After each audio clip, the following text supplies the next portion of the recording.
대전, 세종, 충남 현안과 이슈를 진단하는 5시엔 대세남. 안녕하십니까. 5시엔 대세남 박명원입니다. 처음엔 6.25 전쟁 피난민들이 모여 형성됐던 대전역 일대의 쪽방촌. 대전역 쪽방촌은 90개 정도 자리하고 있는데요. 이 중 30%를 차지하는 삼성동 쪽방촌이 지난달 10일부터 철거에 들어갔습니다. 대전역 인근에 위치해 초역세권이라고 불리지만 좁은 골목길에 쪽방이 줄지어 늘어선 모습은 마치 과거에서 시간이 멈춘 이 드라마 세트장을 연상케 합니다. 특히나 쪽방촌은 폭염과 자연재해, 화재, 치안 문제 등 주거 환경 개선이 필요하다는 문제가 꾸준히 이어졌는데요. 이제 쪽방촌이 사라진 자리에는 삼성 지하차도 상부와 정동 지하차도 상부를 잇는 도로가 들어설 예정입니다. 어렵지만 이곳에서 50년 이상을 살아온 주민들, 지금껏 살아온 삶의 터전이 완전히 사라지는 것을 지켜보는 그 심정은 얼마나 착잡하겠습니까? 한없이 부족하기만 한 쪽방촌의 삶이지만 서운함과 또 불안감에 일부 주민들의 경우 쪽방촌을 떠나지 못하고 있습니다. 이 일대 쪽방촌에 사는 주민 10명 가운데 8명은 기초생활수급자입니다. 철거 보상금은 방 한 칸에 1,000만 원 남짓. 이사와 이주 비용을 더해도 이 보상금으로는 새 집을 구하기도 갈 곳도 마땅치가 않습니다. 이사를 간다 하더라도 장소만 옮겼을 뿐 두 다리 뻗고 누울 정도의 딱 방 한 칸이 전부인 주거 환경이 열악한 또다시 쪽방입니다. 개발 논리에 평생의 터전을 내주고는 결국 다른 쪽방으로 내몰리고 있는 쪽방촌 주민들. 해당 구청은 쪽방촌 철거는 공공이 주도해 취약계층의 열악한 주거 환경을 개선한다는 점에서 의미 있는 사업이라고 자부를 합니다. 정말 그런 겁니까? 쪽방촌이 철거되고 쪽방촌 주민들의 삶이 어떻게 나아지고 있는 겁니까? 의미 있다고 하는 말이 너무도 무색합니다. 결국 또 다른 쪽방에서 추운 겨울을 보내야 하는 쪽방촌 주민들. 따뜻하게 주민을 품지 못한 행정이 너무도 야속합니다. 11월 2일 목요일 5시엔 대세남 시작합니다.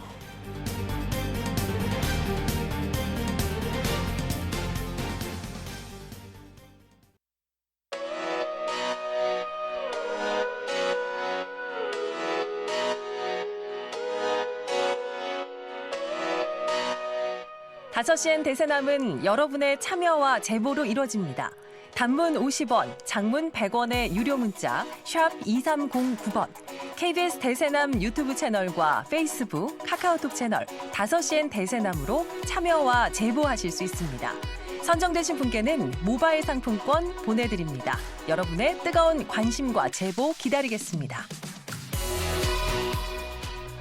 네, 5시엔 대세남 오늘 방송은 사전 제작된 녹음 방송입니다. 방송 시점에는 관련 내용이나 상황이 달라질 수 있다는 점 청취자 여러분께 양해 말씀드립니다. 키워드로 보는 뉴스 브리핑 IMTV 정진호 PD와 함께하겠습니다. 정 PD 어서 오십시오. 네, 안녕하십니까. 정진호입니다. 오늘 첫 번째 키워드부터 알아볼까요? 네, 첫 번째 키워드는 단물만 쏙 빼먹는 거 아닌가요?로 정해봤습니다. 누가 그렇게 했다는 겁니까? 네, 충남도와 일선 시군으로부터 지원금을 받은 국내 기업들이 이 정작 지역 인재 채용에는 좀 소홀했던 것으로 나타났다고 합니다. 이 충남도가 그 충남도 의회 기획경제위원회에 제출했던 이 행정사무감사 그 자료에서요, 이런 내용이 좀 확인됐다고 합니다. 예, 지원금, 그러니까 지원을 받아놓고서는 정작 지역 인재 채용에는 소홀했다 이런 지적이군요. 네, 맞습니다. 이 충남도하고 각 시군이요, 그 지방 투자 촉진 보조금이나 국내 복귀 투자 보조금 명목으로요, 그 최근 3년간 모두 61개의 기업에다가 모두 1,590억 원 정도를 지원했다고 합니다. 대신 뭐 지방 대학이라든지 아니면은 지역 균형 인재 육성에 관한 법률에 따라 그 이들 기업은요, 이 충남도 내 그 대학 재학생이나 졸업생 채용해야 하거든요. 예. 그래서 이제 최근 3년간 모두 640명이 채용이 됐는데, 근데 이제 지원받은 기업들 가운데 19군데는요, 단 한 명의 지역 인재도 채용하지 않았다고 합니다. 이래도 되는 겁니까? 그러니까 3분의 1 정도의 기업들은 돈만 받고 지역 인재는 채용하지 않았다는 거잖아요. 네, 그렇습니다. 이 모두 19억 2,500만 원 지원받은 그 서산에 있는 한 자동차 엔진 부품을 생산하는 회사는요, 지난 9월 말 기준으로 이 전체 직원 319명 가운데 200명을 그 지역 인재에 채용을 했다고 하고요. 또 이제 155억 그 5,600만 원을 지원받은 여기가 가장 많은 돈을 지원받았습니다. 이 예. 아산시 소재 한 회사도요, 34명.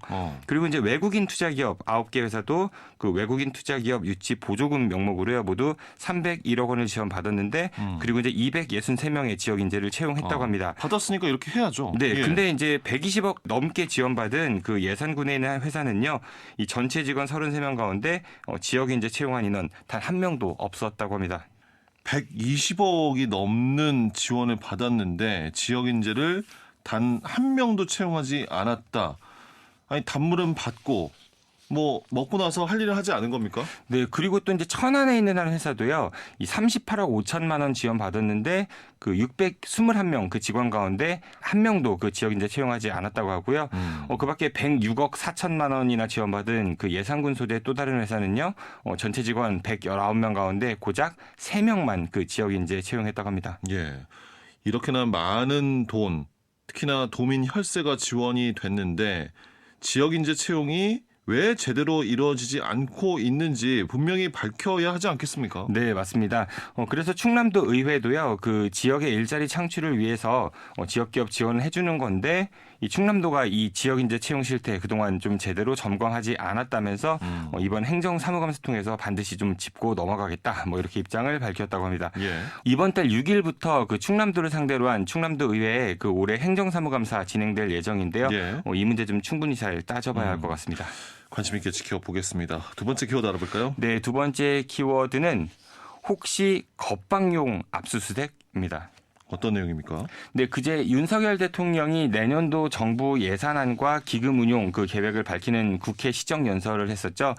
이날 연설에서 윤 대통령은 R&D 예산이 그 2019년부터 3년간 그 20조 원 수준에서 30조 원까지 그 10조 원이나 대폭 증가했는데, 미래 성장 동력 창출을 위한 그 질적 개선이라든지 이 지출 구조 조정 이게 좀 시급하다면서 그동안 R&D 예산 운용 방향에 대한 점검이 좀 필요하고, 또 이제 원천 기술과 첨단 AI, 디지털, 뭐 바이오, 양자, 우주 원자력 이런 차세대 기술 개발에 집중해야 한다, 뭐 이렇게 좀 발언하기도 했습니다. 예.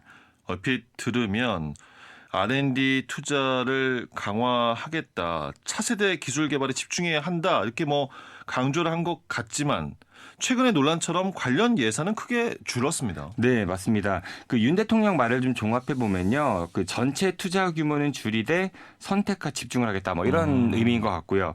윤 대통령은 민간과 시장에서 투자하기 어려운 기초 원천 기술 그리고 차세대 기술 역량 이거 키우는데 예산을 집중한다면서요. 중소기업들이 자금 여력 부족으로 좀 투자하기 어려운 그런 기술 개발 분야라든지 인공지능, 뭐 머신러닝, 자율주행 이런 딥테크 분야에 투자 확대하겠다 이렇게 강조했습니다. 예. 하지만 내년도 예산이요, 그 올해보다 5조 1천억 원 정도 줄면서 이 과학기술계로부터 반발이 계속 나오고 있습니다. 특히 이제 R&D 예산 삭감은 그 대덕 연구개발특구가 있는 대전이 좀 더욱 비상인데요. 그렇죠. 네, 당장 내년부터 그 연구 수행 뭐부터요, 이제 지역 경제, 과학 도시로의 위상, 뭐 추락 이런 것들이 예상이 돼서 여기저기서 우려의 목소리 나오고 있습니다. 예. 더불어민주당 소속 조승래 의원은요, 그 R&D 예산이 줄어들면서 정부 출연연이나 카이스트, 뭐 충남대학교 같은 그런 대전 지역 내 연구기관 연쇄적으로 그 예산이 삭감될 수밖에 없고, 이렇게 되면은 지역 경제에도 좋지 않은 그런 영향을 끼칠 수밖에 없다면서요. 기업 연구 활동에 참여하면서 급여받는 그런 젊은 연구자들을 위한 예산 이것도 확 줄었기 때문에 대규모 실직 사태까지 우려된다. 인건비를 일반 회계로 별도 편성하거나 아니면은 예산을 보관하는 등의 대책을 만들어야 한다 이렇게 주장하고 있습니다. 예.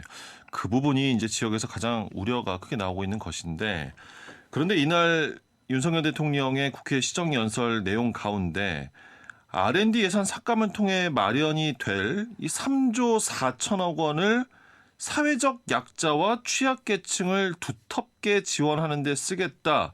이런 내용이 있지 않았습니까? 네, 맞습니다. 이 R&D 예산 줄여서요, 약 300만 명의 그 사회적 약자를 위해 쓰겠다, 뭐 이런 내용이었는데요. 그래서 이제 과학기술계와 사회적 약자 이거 갈라치는 거 아니냐, 뭐 이런 지적도 나오고 있고요. 여당과 과기부에서 그 수정 변경 가능성을 내비친 만큼 야당도 이번 그 국회 예산 심의 과정에서 좀 잘 협력해서 예산 복구에 좀 최선을 다하면 좋겠습니다. 이렇게 좀 상황이 어수선한 가운데요. 그 대덕특구안에 정부 출연연구원 그 한 곳이 검찰로부터 압수수색을 당해가지고 좀 상당히 어수선하다고 합니다. 이 정부 출연연 가운데 지금 가장 어수선한 데가 어딘지 아시죠? 우주항공청 설립으로 인한 뭐 기능의 문제라든지 최근 연구자들의 이직 등으로 혼란 그 자체일 것 같은 한국항공우주연구원 항우연 아닙니까? 네, 맞습니다. 얼마 전 그 민간 기업으로 이직하려고 하는 그 항우연 연구자들이 검찰에 좀 고발됐었거든요. 이 과기부는 민간 기업인 하나 에어로스페이스로 이직할 예정인 연구원 4명이 이 누리호 관련 기술 유출한 정황을 발견했다면서요. 검찰에 이제 수사 의뢰를 했던 적이 있었습니다. 예, 정황이라 항우연 연구자들이 이직을 하면서 그 누리호 관련 기술 유출을 한 뭐 증거가 발견이 된 겁니까? 그 나로 개발 주역인 그 한 책임 연구원이요. 그 하나 에어로스페이스로 이적하기로 한 다음에 뭐 현재까지 모두 이제 항우연 발사체 관련 인력 10명이 퇴직 의사를 밝혔다고 하는데요. 예. 이 퇴직 의사 밝힌 일부 연구자들을 대상으로 이 누리호 관련 기술 유출하려고 하는 그런 내부 제보가 있었다고 합니다. 그래서 이제 과기부가 감사를 좀 실시했고요. 예. 그리고 이들이 그 항우연 컴퓨터에서 하드디스크를 붙였다 떼어낸 그런 행위가 좀 확인됐다고 합니다. 그리고 이제 기술 자료, 그 특정 기술 자료 이거를 특정 시기에 좀 과도하게 열람한 그런 것도 좀 확인이 됐다고 합니다. 예. 아니 하드디스크를 떼었다 붙였다 한 흔적이 발견됐고 특정 자료를 과도하게 열람을 했다라는 것입니다.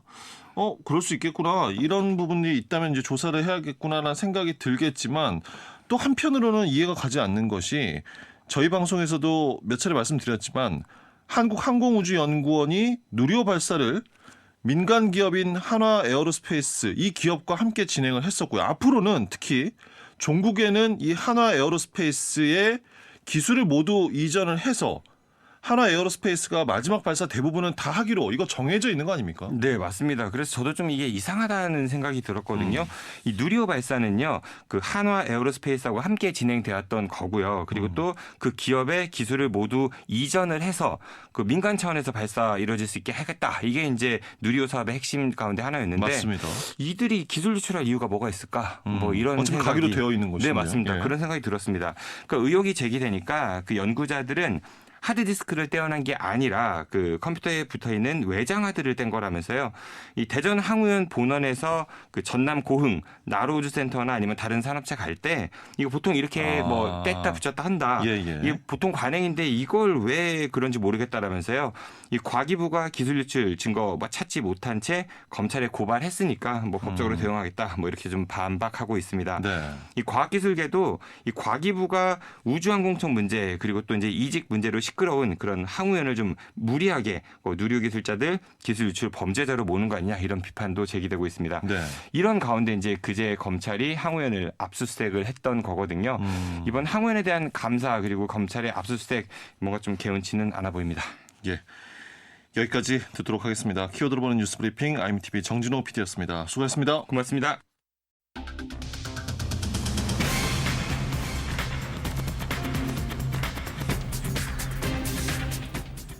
다섯 시엔 지역의 이슈와 현안을 진단합니다. 5시엔 대전, 세종, 충남 지역민의 목소리를 듣습니다. 5시엔 시사라디오, 5시엔 대세남이 있습니다. 집중 인터뷰 이어집니다. 어딜 가든 길고양이가 눈에 띕니다.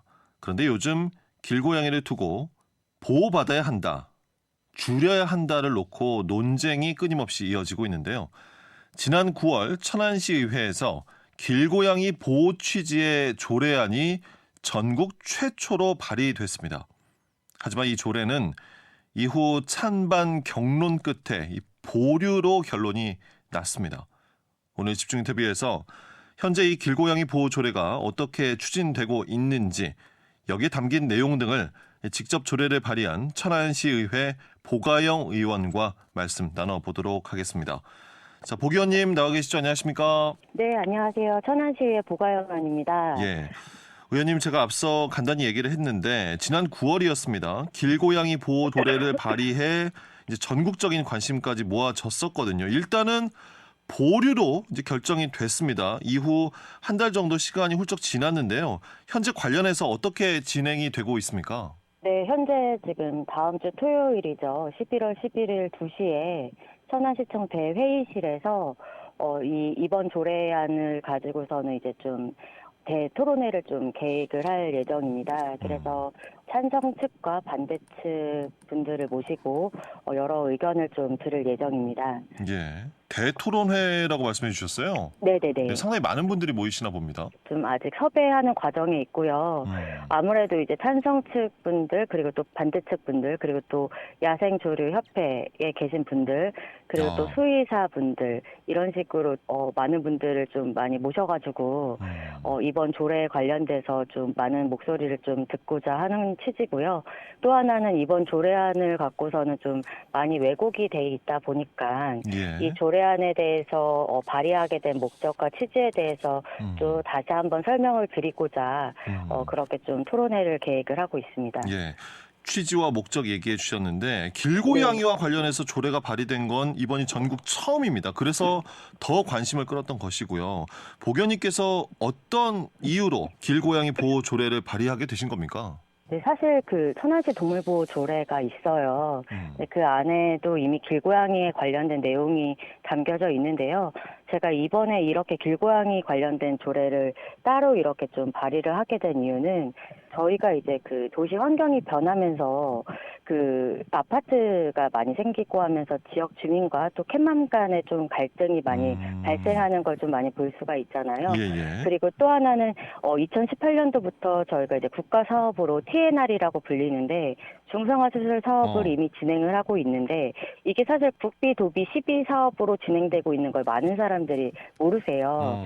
근데 이게 이제 진행을 되고 있지만 사실 이게 모니터링이든 이런 체계적으로 이제 좀 제대로 잘 안 되고 있다 보니까 여러 가지 여기에 대해서 뭐 실효성이나 이런 부분들에 대해서 아직 좀 제대로 파악한 지자체가 아무데도 없거든요. 네. 그나마 좀 서울시가 좀 있다고 보여지는데 어쨌든 그런 부분들도 있고 또 하나는 길고양이 같은 경우는 저는 좀 다른 영역으로 좀 봤어요. 동물보호 기본 계획에 안에 담기는 것보다는 네. 이 TNR 관련해서 제대로 실효성 파악이라든지 또 이걸 통해서 모니터링을 통해서 개체수 조절까지 이어지는 예산 절감까지 이런 부분들이 좀 체계적으로 이어져야 된다고 생각이 들었고 또 마지막으로 그 천안시 길고양이 공공급식소가 이미 2020년도 시범사업으로 천안시는 이미 진행이 되고 있거든요. 네. 근데 이제 민원 전화가 오면은 급식소를 철거해야 된다고 그 캣맘한테 관리 주체인 캣맘한테 전화를 해서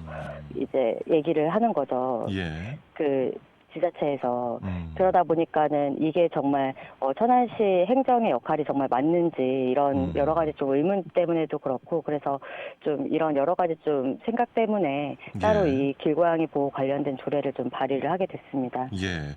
많은 뭐 오해도 있다라는 말씀을 해 주셨는데 구체적으로 이 길고양이 보호 조례 안에는 어떤 내용들이 포함되어 있습니까?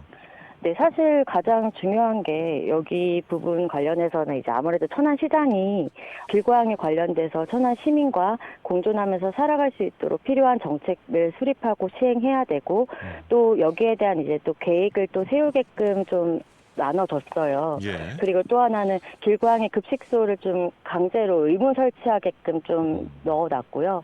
또 하나는 길고양이 교육 및 홍보를 넣어놨는데 이 부분을 넣은 이유는 요즘에 이제 캣맘, 캣데디라고 불려지죠.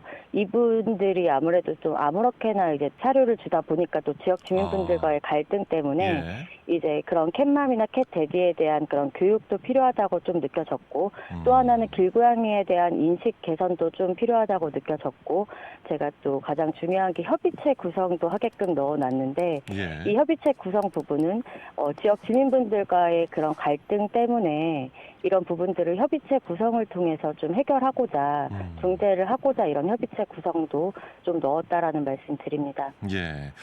길고양이와 관련해서는 뭐 갈등도 말씀해 주셨는데 인식의 차이랄까요? 이제 찬반에 대한 이 논란이 상당히 큽니다. 특히 이번에 조례안이 입법 예고가 올라온 이후에요. 천안시의회 인터넷 홈페이지 네. 여기에 이례적으로 찬반 의견이 수천 건이 넘게 올라올 네. 정도였다고 합니다.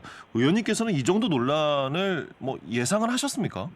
사실 천안시의 게시판이 여전히 지금 많이 뜨겁고요. 그리고 또 입법 예고가 된 이후에도 3,500건이 넘게 조회가 되고 또 그 심의하는 과정에서도 생중계로 보신 분들이 1,000명이 넘을 정도로 정말 이례적인 것이죠. 네, 사실 지방의 역사상 이런 적이 처음이라고 하더라고요. 근데 사실 저는 이 부분에 대해서 논란은 있을 거라고 생각했지만 사실 이 정도의 파장은 사실 예상은 못했어요. 좀 너무 좀 놀랍기도 했는데 이번에 뭐 여담이긴 하지만 개 고양이 식용 금지 관련된 것도 사실 좀 같이 다루려고 했는데 이 문제까지 같이 다뤘으면 정말 큰일 날 뻔했다 하고 이렇게 좀 제가 이제 농담 삼아 얘기하기도 했는데 그만큼 음지에 있었던 그런 문제이지 않았나라는 생각이 들더라고요. 그리고 또 여러 이런 길고양이 관련된 사회적인 문제가 정말 많았구나라는 걸 또 한 번 더 느낀 계기이기도 했습니다. 네. 앞서서 이 길고양이에 대한 조례안을 이렇게 따로 마련을 했다라는 말씀해 주셨는데 그 반대하는 입장들을 보면 왜 세금을 들여서 길고양이만 지원을 하느냐 이런 주장들이 있거든요. 네네네. 네, 이 의견에 대해서 어떤 입장 가지고 계십니까? 저희가 사실 예전에는 제가 예전에 그 자료를 찾아보니까 1929년 6월 10일자의 자료 보니까 거기에는 이제 언론에는 도적고양이라고 표현이 돼 있더라고요. 그리고 78년에서 99년까지는 도둑고양이라고 돼 있고 그리고 최근에는 길고양이라고 이렇게 불려지고 있거든요. 그리고 또 앞으로는 뭐 동네 고양이, 뭐 이웃 고양이 이렇게 불려질 거다. 이렇게 또 예상들을 많이 하시는데 저희가 예전에는 이렇게 좀 어떻게 보면은 좀 요물 이렇게 좀 미신과 관련된 이런 고양이들을 저희가 행정에서 이렇게 길고양이 급식소를 마련해 줄 거라고 사실 누가 생각을 했겠어요. 20, 30년 전만 생각해도요. 네, 그렇죠. 그리고 또 하나는 전 놀라웠던 게 길고양이들은 겨울철에 얼어 죽는다고 집터까지 마련해 주는 지자체도 있더라고요. 재개발, 재건축으로 이주 방안까지 마련해 주는 그런 지자체도 있고 또 하나는 이제 이 길고양이 문제 때문에 지역 주민분들과 갈등이 계속해서 발생하니까 서울 성북구 같은 경우에는 동물복지팀에서 공동주택에 각각 공문을 보내요. 길고양이 급식소를 우리가 무상 지원을 해줄 테니까 필요한 공동주택은 우리에게 연락을 달라. 저는 이게 결국에 행정의 역할이라고 생각하고 이게 결국에 시대적인 흐름이 반영이 됐다라고 생각이 들었거든요. 그러니까는 20, 30년 전에 저희가 어떻게 이 고공에서 행정에서 이런 도둑고양이한테 길고양이 급식소뿐만이 아니라 집터 그리고 이주 방안 지역 주민분들과의 갈등 때문에 이런 무상 지원까지 이런 것들을 어떻게 생각을 했겠어요. 그리고 또 하나는 이 길고양이 급식소로 인해서 이제 노인 일자리까지 창출한 지자체도 있거든요. 이런 부분들까지 봤을 때는 저는 이게 시대적인 흐름이다라는 생각이 들었습니다. 네네. 그 길고양이 보호 조례안이 일단 발의가 되고 상임위에서는 이제 보류가 되어서 다음 이제 상정을 준비하시는 거 아니겠습니까? 이후에 좀 뭐 보완해야 될 부분들이 있다라고 느낀 것들 뭐 이런 거 혹시 있습니까? 저희 천안시의 동물복지팀의 역할에 있어서 좀 의문이었고 그리고 충청남도에서 최초로 2017년도에 동물복지팀이 생겼다고 보도자료도 보내고 2020년도에 길고양이 급식소를 시범사업한다고 보도자료도 뿌리고 언론에도 이제 나온 그런 자료가 있어요. 네. 근데 이제 이게 이제 행정에서는 공공급식소를 만들어주기만 하고 관리 주체는 결국에는 캣맘들이 자원봉사를 하는 거거든요. 네. 결국에 그 사료도 캣맘의 자기의 이제 사비로 이제 다 지원을 하는 건데 이런 부분들을 이제 행정에서 제대로 잘 못하는 그런 부분들이 있기 때문에 저는 이 길고양이 급식소를 좀 강제 조항으로 좀 넣었었는데 이런 부분들이 좀 오해 소지가 있고 또 하나는 지역 주민분들과의 갈등 이런 부분들 때문에 협의체에 대한 부분이나 캣맘에 대한 이런 인식 교육이나 이런 부분들 예. 좀 이렇게 좀 넣었는데 이런 부분들이 좀 제대로 좀 잘 알려지지 않은 것 같아요. 그래서 좀 토론회 때 다시 한번 설명하는 자리를 갖고 예. 그리고 또 혹시나 제가 좀 놓친 부분이 있으면 좀 그날 토론회장에서 이런저런 얘기를 더 많이 듣고 네. 좀 법률적인 테두리 안에서 좀 더 다듬을 부분이 있으면은 좀 더 보완할 생각을 하고 있습니다. 예. 다음 주 토요일이라고 말씀해 주셨잖아요. 토론회가요. 네네네. 예. 네. 시청 뭐 회의실에서 열리는 겁니까, 그러면? 네네. 천안시청 대회의실에서 네, 오후 예. 2시에 열립니다. 네. 완전히 공개된 토론회입니까? 누구나 네, 갈 수 완전히 있습니까? 공개될 토론회입니다. 네. 예. 관심 있는 분들, 의견 있으신 분들도 함께 하실 수 있다는 말씀이시군요. 네네, 맞습니다. 예, 알겠습니다. 의원님 여기까지 오늘 말씀 듣겠습니다. 인터뷰 감사합니다. 네, 감사합니다. 네, 수고하십시오. 네. 자, 천안 길고양이 보호 조례안을 직접 대표 발의한 천안시 의회 보가영 의원과 말씀 나눴습니다.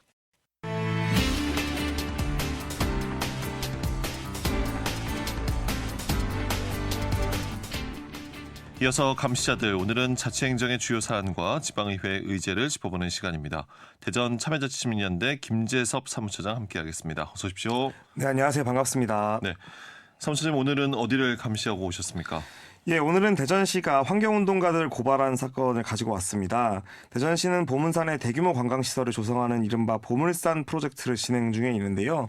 전망타워와 케이블카 그리고 워터파크와 숙박시설 조성 두 축으로 나눠 각각 1,500억씩 약 3천억 원이 들어가는 민간 사업자가 전액 부담하는 민자 사업을 추진 중입니다. 예.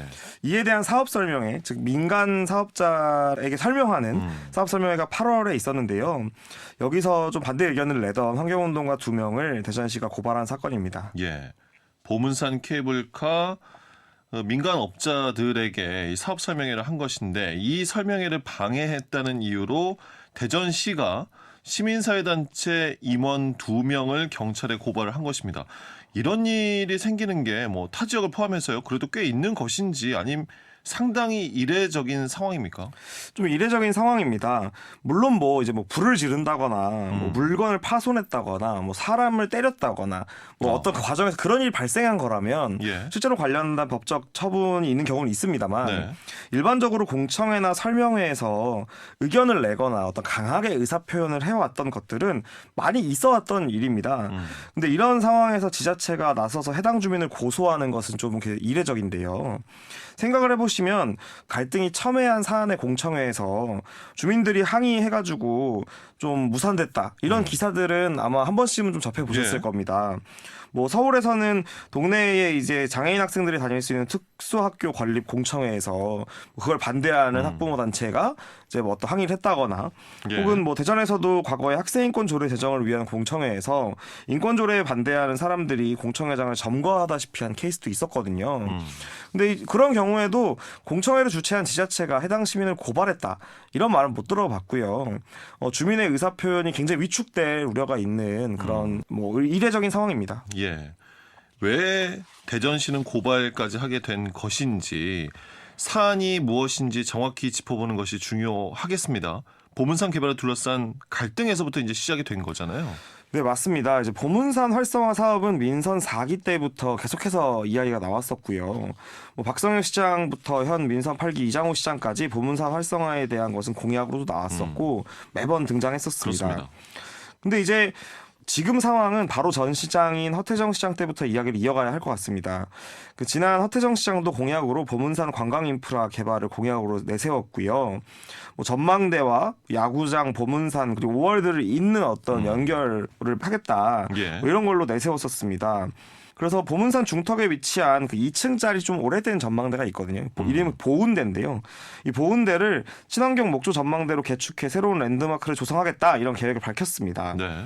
근데 문제는 이 과정에서 좀 논란이 있으니까 특히나 이제 환경을 보호해야 한다는 입장인 환경단체들과 또 투여되는 재정 대비 효과성이 있는 것이냐에 대한 우려 이런 것들이 계속 있어왔기 때문에 민간 합의체를 만들었는데요. 예. 거기 뭐 전문가들 그다음에 지역 주민, 환경단체, 지자체가 구성한 민간 공동 합의체였습니다. 네. 여기서 지난 정부 때 합의한 것은 전망대를 짓되 보은대를 좀 개축하는데 너무 고층이 아닌 형태로 짓고 케이블카나 연결은 합의를 이루진 못했지만 신중하게 검토해 나가자 네. 정도의 합의를 이룬 겁니다. 그래서 이제 그때 그 합의된 사항이 허태정 시장 말기에 50m짜리 고층, 그러니까 즉 건축법상 저층이다. 뭐 이런 이유로 4층짜리인데 50m로 짓겠다. 이렇게 나오면서 예, 한 층마다의 높이가 상당히 높은. 그렇죠. 네. 그래서 이제 과연 저층이 무엇이고 고층이 무엇이냐 이런 논쟁으로 가버리게 된 상황이 발생했거든요. 이제 이러면서 환경단체들은 합의 사항을 지켜라 이런 요구를 하던 상황이었고 이제 대전시는 뭐 산림청 공모 등을 통해서 공모를 진행하고 있던 상황이었습니다. 예. 이 과정에서 이제 이장우 시장이 다시 취임을 한 거고요. 이장우 시장은 더 큰 타워를 짓겠다부터 그렇습니다. 시작해서 뭐 케이블카, 뭐 3천억 규모의 보물산 프로젝트를 하겠다. 이렇게 더 큰 개발 사업을 이제 발표를 하게 된 거죠. 이러면서 좀 기존의 합의들은 완전 좀 무산된 지금 상황입니다. 그래서 환경단체들은 민간이 함께 머리를 맞대고 어려운 합의를 이뤄낸 점에서 그 유의미한 결정을 지키고 변동사항이 있다면 시민 의견 수렴 과정을 거쳐라.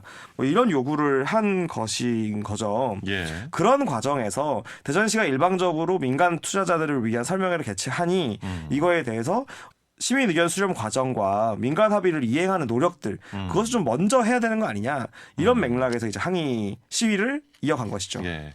그런 의사 표현을 강하게 했다는 것이고 이게 고발까지 간 것인데 민과 관이 함께 고민하고 합의를 이루고자 노력했다는 점이 들어보니 일단은 의미 있는 활동이고 그 약속에 대해서 그래도 어느 정도는 이행을 하는 모습이 또 필요하지 않았을까 하는 생각도 드는데 이장우 시장의 보물산 프로젝트 내용은 무엇입니까?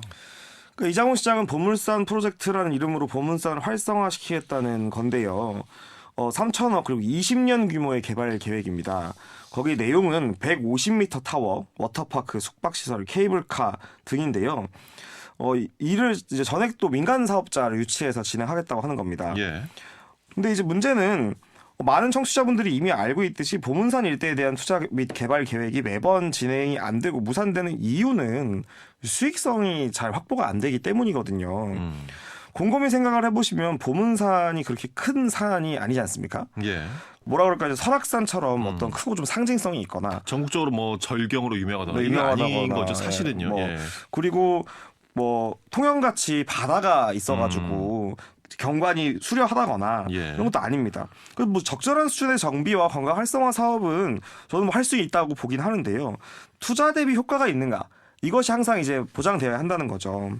특히 이제 민간 자본이 해당 사업에 투자한다면 그만큼 수익을 올릴 예상이 있어야 이제 합류하는 건데 지금까지는 민간에서도 수익성이 없다고 판단했기 때문에 사실 안 들어온 겁니다. 시민들 입장도 굉장히 다양합니다. 과거에 비해 보문산 일대가 인구가 줄어든 것은 사실이고 또 예전에 보문산을 기억하시는 분들 뭐 케이블카 있었을 시절에 예. 그때 막 바글바글했다 이런 네. 향수가 있는 것도 이해는 합니다만 그렇다고 지금 다른 상권에 비해 압도적으로 어렵냐 이렇게 보면 이것도 좀 난감한 문제입니다. 네. 제가 지금 가양동 살고 있는데 가양동 상권 아주 힘들거든요. 근데 그렇다고 가양동에 3천억 투자하자 이런 얘기 안 한단 말입니다. 네. 그렇게 본다면 이미 시민들이 일상적으로 이용하는 도시 공원화 되어 있고 여기에 대규모 워터파크나 숙박시설이 들어오는 게 기존의 보문산을 이용하던 시민들에게는 적절한 것인가?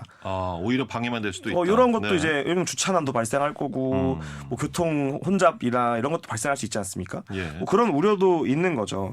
그래서 이럴 때일수록 좀 신중하고 반대하는 시민들이나 우려가 있는 시민들과 대화하고 또 설득하는 작업들 이런 것들이 매우 중요한데 예. 그런 모습 전혀 없어서 안타깝습니다. 네. 그런데요. 이장우 대전시장이 주민을 고발한 것이 이번이 처음은 아니라고요. 네, 맞습니다. 그 지난 지방선거에서 2022년 5월 당시에 이장우 시장 후보 캠프에서 참교육 학부모회 단체 대표를 허위사실 공표 혐의로 고발한 바 있습니다. 뭐 간략하게 설명드리면 선거 공보물에는 본인이 가진 범죄 이력을 기재하게 되어 있습니다. 그렇죠. 그래서 이장우 시장은 2011년 허위 공문서 작성 및 허위 작성 공문서 행사로 벌금 150만 원을 선고받았고요. 해당 사실을 공보물에 기재했습니다. 네. 법적으로 해야 되니까요. 근데 이제 해당 단체에서 이런 이력이 있는 사람 좀 문제 있는 거 아니냐 이렇게 좀 문제제기를 한 겁니다. 네. 근데 이 사실을 얘기하자 그것이 허위 사실이라면서 고발을 한 것이죠. 그 문제는 선거 때 그렇게 고발하겠다고 막 떠들고 나서 그 이후에 당사자가 경찰서에 언제 조사하냐 물어보니까 제대로 고발한 것도 아닌 상황이 펼쳐져 그렇습니까? 당혹스러운 사건이 있었습니다. 예. 일종의 고발 미수 사건 같은 셈이죠. 이제 그뿐 아니라 도안 개발 사업 과정에서 갑천 주민들이 대전시 결정에 항의하기 위해 시청 앞에 천막 치고 천막 농성한 적이 있었는데요. 네. 이때 이제 좀 장기화되다 보니까 대전시랑 경찰 그다음 당사자가 합의해서 천막을 자진 철거한 상황이 있었습니다. 근데 이후에 이분에게 비용 청구 및 민사소송을 접수해가지고 또 문제가 됐던 적이 있었습니다. 이마저도 이 해당 사안에서는 1심에서 지자체는 민사소송의 주체가 될 수 없다고 해서 기각된 사례도 있는데요. 기본적인 법적 검토도 없이 좀 법의 칼을 주민들에게 좀 마구 남발하는 것은 아닌지 우려가 됩니다. 예. 문제는 이런 것들이 개인에 대한 어떤 부담, 고발 부담 이런 것도 있지만 시민사회 전반의 목소리를 위축시킨다는 데 있는데요. 대전시 결정에 반대하는 시민이 당연히 있을 수 있죠. 어떤 사안에 대해서. 근데 그 개인이 이런 상황에서 쉽게 말을 꺼낼 수 있을까 의문을 제기하고 싶고요. 예. 대전시한테 이제 고발당할 수도 있다. 이런 위협 같은 것이 지자체가 시민들을 협박하고 겁박하는 것은 아닌지 우려되는 상황입니다. 내 편, 네 편, 뭐 나눌 것이 아니라 시민의 의견을 경청하고 소통해야 할 그 대전시가 어쨌든 시민을 상대로 고발을 진행하고 있는 모습이 참 안타깝습니다. 뭐 옳고 그르고를 떠나서 꼭 상황을 이렇게까지 끌고 가야 하는 것인지 시민단체에서는 이런 이장우 시장의 시정을 불통시정 이렇게 비판을 하고 있는 것이죠. 네, 여러 가지 사안들이 있지만 가장 대표적인 사례 하나 좀 말씀드리고 싶습니다. 대전광역시 시민참여 기본조례라는 것이 있는데요. 조례의 취지 자체가 시민의 행정 참여를 권장하고 대전시가 시민 의견 수렴에 좀 의무를 가지고 행동하라는 조례인데요. 작년 이장우 시장 취임 직후 발생한 주민참여 예산제 반액 삭감 사태에 일부 주민들이 해당 조례에 근거해 토론회를 청구한 바 있습니다. 네. 그런데 대전시는 주요 사업이 아니기에 열 필요 없다면서 개최를 거부했는데요. 그 직후 대전시 의회에서 해당 조례를 개정했습니다. 네. 원래 300명이었던 토론회 청구를 500명 요건으로 늘리고요. 토론회 개최 여부를 시정조정위원회에서 판단하겠다고 수정했는데요. 이런 태도가 좀 대표적인 불통행정인 것 같습니다. 왜냐하면 만약에 지금까지 그런 것이 너무 남발되어가지고 토론회가 뭐 1년에 뭐 100건씩 청구된다거나 행정력이 낭비된다거나 그런 거였다면 뭐 개정의 설득력이 좀 있었을 수도 있습니다. 예. 그런데 해당 조례 제정 이후에 첫 토론회가 작년에 청구된 거거든요. 그마저도 열지 않았습니다. 그래 놓고서 이제 다시 청구하는 것은 더 어렵게 만든 건데요. 청취자분들도 공감하시겠지만 바쁜 일상을 사는 대전 시민들이 좀 화나는 거 있어도 직접 청구 준비하고 서명 받고 이런 일이 거의 없습니다. 사실 시민들이 토론회까지 청구한다는 건 대전시와 제발 대화 좀 하자는 어떤 요청사항인 거거든요. 근데 그런 것도 안 하겠다, 더 어렵게 네. 만들겠다 이런 것은 좀 너무 편협한 대전시인 거죠. 김재섭 사무처장님이 물론 이제 시민단체 소속이시니 뭐 일방적인 주장 아니냐라고 하실 수도 있겠지만 분명히 이제 있었던 일, 논의되고 합의됐던 사안에 대해서 오늘 이렇게 초대한 시민의 입장에서도 함께 정리를 해본 것이고요. 끝으로 대전시에 당부하고 싶은 말씀이 있으시다면요. 대전시가 시민들을 적으로 좀 바라보지 말고 150만 시민 중에 시장이나 혹은 시정에 적극적으로 찬성하는 사람만 있다면 그것이 민주주의 국가가 아닐 것입니다. 예. 그렇기 때문에 반대하는 시민이 분명히 존재할 수 있고 이것을 설득하고 또 대화하는 것이 민주주의이고 또 대전시가 앞으로 해나가야 할 시정이라는 것을 좀 명심했으면 좋겠습니다. 예. 자, 감시자들, 대전시가 이 보문산 케이블카 사업 설명회를 방해했다는 이유로 시민사회단체를 고발한 사건 짚어봤습니다. 대전 참여자치민연대 김재섭 사무처장이었습니다. 고맙습니다. 네, 감사합니다.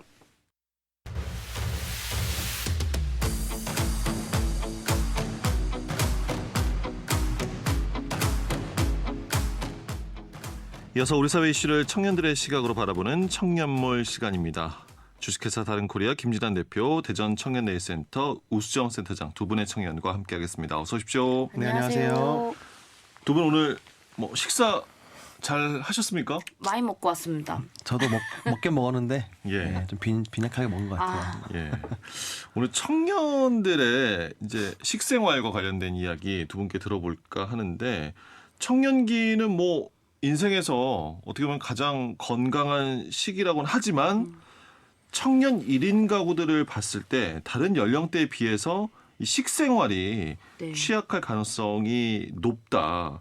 이제는 청년의 건강 문제, 건강한 식생활이 정책적인 의제로까지 등장을 하고 있는데, 지역 청년들은 과연 밥을 잘 먹고 있는지, 건강한 식생활을 위한 정책적인 지원에는 어떤 것들이 필요할지요. 최근에 청년 1인 가구의 식생활과 관련한 흥미로운 연구 결과가 있었는데, 빈번한 외식, 간편식 섭취, 잦은 혼밥, 뭐 각별한 주의가 필요한 수준이다, 이런 결과가 나왔습니다. 어떻게 보셨습니까? 그러니까 아까 말씀하신 것 중에 그 30대가 가장 건강한 나이라고 하셨는데, 저는 건강해야 될 나이라고 생각을 해요. 청년의 나이는. 왜냐하면 흔히들 제 주변의 형님들을 보면 40 넘어가신 이제 형님들을 보면, 야 40 넘어가면 몸이 확 달라져 라고 얘기 많이 하시는데, 그때를 생각하면 지금 정말 잘 챙겨 먹어야 될 때인데, 주변에 보면 혼밥은 물론이거니와 그리고 굉장히 그 영양이 잘 잡히지 않은 음식들을 섭취하는 걸 굉장히 많이 볼 수가 있어요. 그래서 저도 가끔은 그렇지만 저는 최대한 그래도 챙겨 먹으려고 노력은 많이 하는 것 같아요. 그러니까 사실 너무 바쁜 것 같아요. 청년 세대들이 뭐 대학에 진학을 하거나 취업을 하거나 결혼을 하거나 아이를 키우는 청년 세대들이 굉장히 이 생애 주기별로 다르잖아요. 근데 그 중에서 제일 먼저 빠뜨리는 게 바로 건강인 것 같습니다. 그래서 우리가 요즘 많은 청년들이 그 자신의 한 달치 생활비에서 어떤 걸 줄여야 돼? 라고 물어보면 제일 1번으로 줄이는 게 식비거든요.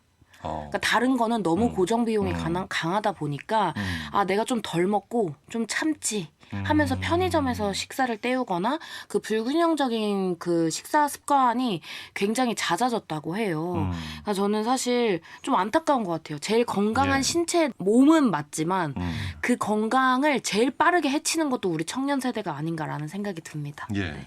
그 해당 연구에 따르면 우리나라 20, 30대 청년 세대 2명 중에 1명은 하루 한 끼 이상을 혼자 식사를 한다라고 합니다. 실제 뭐 혼자 해치우듯 뭐 때우는 식사 아니면 혼자서 뭐 게임을 하면서 간단하게 드신다거나 TV나 뭐 스마트 기기로 동영상 콘텐츠 이거 보면서 먹는 경우가 주변에도 많이 보실 수 있죠. 혹시 뭐 본인의 이야기이실까요? 이거를 그렇죠. 진짜 많이 공감을 하려면 저기 그 게임방 있잖아요. PC방. PC방에 가보면 정말 대부분 게임하면서 정신없이 밥을 먹어요. 네, 한 끼 식사를 때우기 위해서. 그런 경우도 굉장히 많고, 그리고 때로는 그냥 그 차 안에서 간단히 때우거나 편의점 앞에서 앉아서 간단히 때우는 청년들이 굉장히 많고, 그리고 우리가 식당에 가보면 청년들을 찾기 굉장히 어려운 것 같아요. 네, 그래서 실제로 정말 많은 청년들이 내가 먹어야 되는 식사의 영양 또는 양에 대해서 신경을 정말 많이 안 쓰고 있다는 게 정말 돌아다니면서 눈에 많이 보이는 것 같아요. 그러니까 저는 혼자 먹는 거는 사실 문제된다고 생각하지 않습니다. 근데 그 어떻게 먹느냐를 봤을 때 대부분 아침 당연히 안 먹고 불규칙하게 식사를 한다거나 대부분 간편식이라든지 배달 어플을 많이 이용해서 그 자극적이고 뭔가 아주 빠르게 해결할 수 있는 식사를 많이 먹는 것 같고 우리 스트레스 받으면 제일 먼저 생각나는 그 매운 음식들 시켜 먹는 그런 스트레스를 받았을 때 먹는 식사 습관이라든지 특히 요즘 유행하고 있는 뭐 마라탕으로 요즘 탕후루 드셔보셨나요? 그거 안 먹으면 MZ세대 아닌데 저 솔직히 한 번도 못 먹어봤어요. 저는 아주 어렸을 때 중학생 때 먹어봤던 기억 외에는 지금 사실 왜 유행하는지 모르겠어요. 왜냐면 이에 정말 안 좋거든요. 그런 자극적인 네. 그 유행들 에 맞춰져 있는 그 너무 건강하지 않은 식습관을 너무 많은 곳에서 보여지고 있다라는 게 저는 문제인 것 같아요. 네. 그러니까 혼자 먹는 거는 문제는 아니지만 혼자 먹으면서 대화가 사라지고 그 대화가 없기 때문에 빨리 식사를 하고 빠르게 해결하기 위해서 간편식을 먹는 그런 형태가 좀 문제가 아닐까 싶습니다. 예. 청년들의 뭐 식생활 뭐 실태에 대해서 이야기를 해주셨는데 이 시대의 청년들이 그런 실태 특징을 보이게 되는 뭐 어떤 특별한 이유가 있을까요? 일단 가장 큰 게 시간이죠. 그러니까 제가 그 학교에 강의를 하러 가서 학교에서 그 교내 식당에서 한번 밥을 먹었었는데 1시간 내에 밥도 먹고 소화도 시켜야 되고 그걸 다 해야 돼요. 일반 직장인들은 업무가 끝나고 나서 1시간 이내로 밥을 먹고 오기가 정말 저는 어떻게 타이트하다고 생각을 하거든요. 그래서 식사할 시간이 일단 기본적으로 없고 그리고 주변에 보면 아까 마라탕으로 얘기하셨지만 정말 많은 채널에서 요즘에 유행하고 있는 아까 MZ세대가 아니라고 말씀하셨죠. 정말 내가 뒤처지는 것 같은 느낌이 들거든요. 내가 탕후루 안 먹어봤는데 나도 먹어봐야 되지 않을까? 저는 그래서 탕후루에 빠졌거든요. 아 그래서요? 예, 그래서 저 같은 사람이 굉장히 뒤처지지 않기 위해서요. 네, 그렇게 시작을 했는데 빠졌어요. 그래서 그런 사람들도 굉장히 많을 것 같다. 그러니까 사실 그런 SNS라든지 대중매체에 자극적인 음식들이 많이 올라왔을 때 저희 청년뿐만이 아니라 아이들이 굉장히 많은 영향을 받습니다. 그러니까 부모님들도 아이들이 사달라고 하면 사줘야 되잖아요. 그렇죠. 그거 막는 것도 한두 번이죠. 그러니까요. 그게 네. 계속 안 좋아지는 것 같아요. 그 탕후루 같은 경우에는 어떤 게 이슈였냐면 탕후루를 먹고 이가 빠진 영상이 조회수가 막 몇백만을 넘었어요. 그러니까 그런 것들이 보여지면서 더 좀 자극적인 소재에 익숙해지는 우리의 습관도 좀 무섭게 된 것 같고 사실 혼자 먹는 게 편한 이유는 일단 돈을 아낄 수 있는 것 같아요. 우리나라 물가가 너무 비싸잖아요. 그러니까 혼자 밥값이 먹으면 너무 비싸져서. 그죠. 뭐 편의점에서 5,000원 정도면 때울 수 있는데 누구랑 같이 먹으면 무조건 음식을 우리나라는 또 쉐어하는 습관이 강하잖아요. 그러니까 물가를 좀 아끼기 위해서 나의 생활비를 아끼기 위해서 또 혼자 먹는 그런 청년들도 되게 많은 그런 것 거죠. 같아요. 그러니까 삼각김밥은 그냥 혼자 먹을 수 있지만 우리 삼각김밥 먹으러 갈래? 그죠. 이건 아닌 거죠. 예. 그래서 편의점에 가더라도 김치를 사면 같이 나눠 먹으니까. 그러니까 물가가 일단 너무 비쌉니다. 그렇다고 어떤 대형마트에 가서 우리가 장을 볼 때도 1인 가구를 위한 코너들이 요즘에 많아졌다고 맞아요. 하지만 네. 그래도 부족한 것 같아요. 그건 또 가격이 더 비싸고 양파 하나 팔면 더 비싸고 그렇기 때문에 청년들이 뭔가를 장을 봐서 사 먹는 세대가 점점 안 되고 그냥 차라리 배달비가 날 거야. 내가 물건을 그 음식을 썩혀서 다시 버리느니 차라리 그냥 배달시켜서 얼려서 놓고 다시 먹자 하는 그런 습관들이 좀 무섭게 된 것 같아요. 기성세대들은 청년 세대들이 혼자 먹는 게 좀 편한가? 그러니까 뭐 괜히 같이 먹자고 하면 안 되겠지 이런 얘기들도 하시거든요. 근데 저는 대전에 왔던 제일 큰 이유가 그 한 번도 옆집, 윗집, 아랫집 사람들이 궁금했던 적이 없는데 대전에서는 살다 보니까 윗집에 계신 분이 나 밥 먹었냐고 물어봐 주시고 지나가면서 슈퍼 사장님께서 밥 먹고 가라고 해주시는 거에 제가 대전에 있게 된 사실 제일 큰 네. 이유거든요. 이게 독립한다는 건 굉장히 좋은 일이지만 내가 도태되거나 고립되고 싶지 않구나라는 걸 느낀 첫 번째 계기였어서 저는 그래서 주변에 관심이 진짜 필요한 것 같아요. 약간 기성세대분들이 그런 거 하면 오지랖인가 생각이 들겠지만 그것 때문에 누군가는 삶이 변할 수 있다라는 걸 좀 알아주셨으면 좋겠어요. 예. 근데 저는 반대로 요즘 제 주변의 청년들은 나한테 간섭하지 않길 바라는 것 같아요. 예를 들어서 우리가 옷을 고를 때에도 뭘 도와드릴까요? 굉장히 부담스러워하는 사람들이 굉장히 많거든요. 네. 그래서 적당한 밸런스가 좀 필요하다. 그래서 어렵네요. 예, 그래서 너무 어려운 거죠. 그 관심과 간섭은 진짜 말 한마디 차이인 것 맞아요. 같아요. 예를 들어서 밥 먹었어요? 와, 밥 좀 먹고 가. 이거는 관심이지만 그러니까 그렇게 말랐지는 그렇지. 관섭이거든요.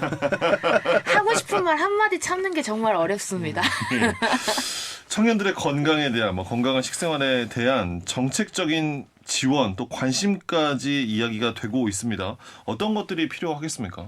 그러니까 지금 뭐 식사 바우처나 이런 것들을 제공하고 있는데 그것도 역시 내가 혼자 스스로 뭔가 찾아 먹어야 되는 거거든요.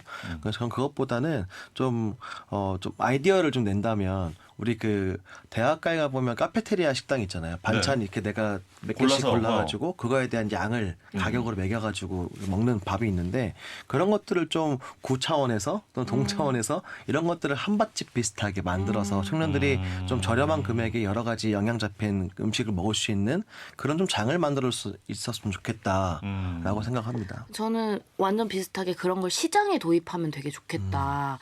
사실 시장에 갈 때는 되게 저렴한 것도 있었고 좋은 음식 재료들을 많이 가지러 가려고 하잖아요.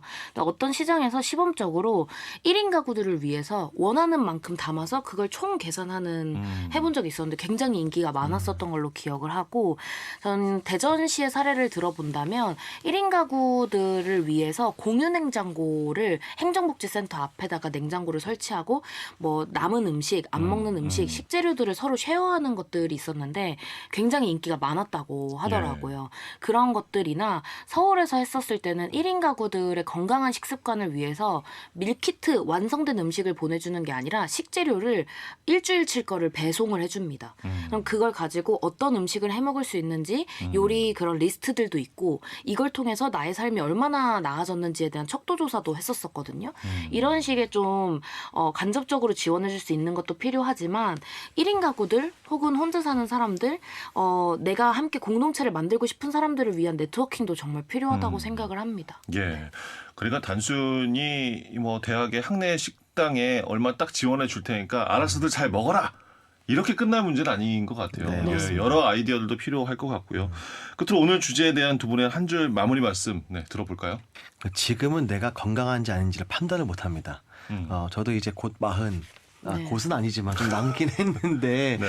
예, 금방 내 건강을 알 수 있는 시기가 오니 지금 정말 잘 챙겨 드시고 더 건강한 식습관을 가졌으면 좋겠습니다. 예.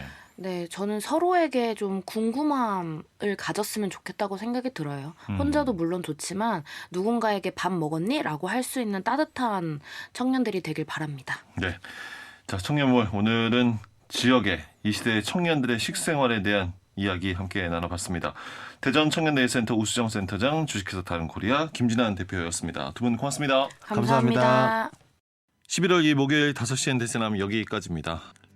악동 뮤지션의 라면인 건가 이 노래 전해드리면서 저도 인사드립니다. 지금까지 박민원이었습니다.